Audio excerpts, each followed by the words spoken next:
বিসমিল্লাহির রহমানির রহিম। তো বন্ধুরা, আজকে আমি আপনাদের মাঝে তুলে ধরছি আমাদের কিশোরগঞ্জ জেলার ঐতিহ্যবাহী একটি বন্দর, যেটি হলো আমাদের সামরা বন্দর। তো আমরা সারা দেশে সিলেট, চিটাগাং, অনেক জায়গায় আমরা ঘুরতে যাই, অনেক কিছু দেখতে যাই। কিন্তু আমাদের বাড়ির পাশে যে বন্দরটি রয়েছে, এই বন্দরটি আসলে আমরা তেরকমভাবে দেখি না এবং কেউ যায়নি।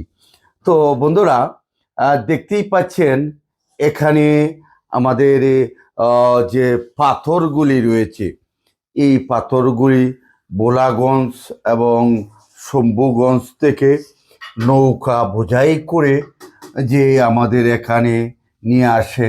তো এইখানে গেলে দেখবেন হাজার হাজার বড় বড় স্টিমার এবং নৌকা, ট্রলার বাঁধা রয়েছে। দেখতেই পাচ্ছেন যে নৌকাগুলি, ট্রলারগুলি আছে। এই ট্রলার থেকে প্রতিনিয়ত হাজার হাজার শ্রমিকেরা কাজ করছে। এই পাথরগুলি তুলে পাহাড়ের মতো সাজিয়ে রেখেছে। আসলে অপূর্ব দৃশ্য। আসলে আমরা কিন্তু আমাদের যে বন্দর এলাকা রয়েছে, সেই এলাকাটি আমরা ইচ্ছে করে সারা বিশ্বের বুকে তুলে ধরতে পারি এবং আমরা এখানে কন্টেন্ট তৈরি করতে পারি, ভিডিও বানাতে পারি। তো আমরা আমাদের বাড়ির পাশে যেহেতু আমরা কিন্তু এই দৃশ্যগুলি তুলে ধরি না।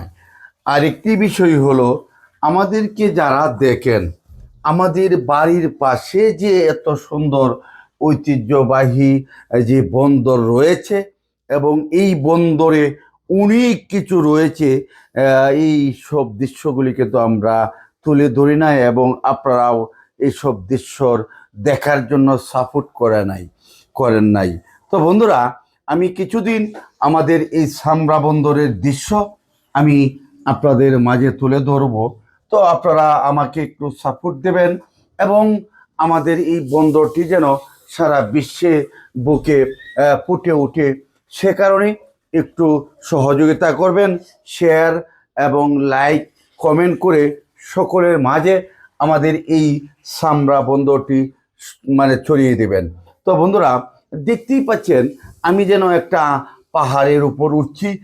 সেটি আমাদের যে পাথর এখানে রাখা হয়েছে, এত পাথর এখানে রাখা হয়েছে, দেখা যাচ্ছে যে একটি পাহাড়ের উপর আমি উঠছি।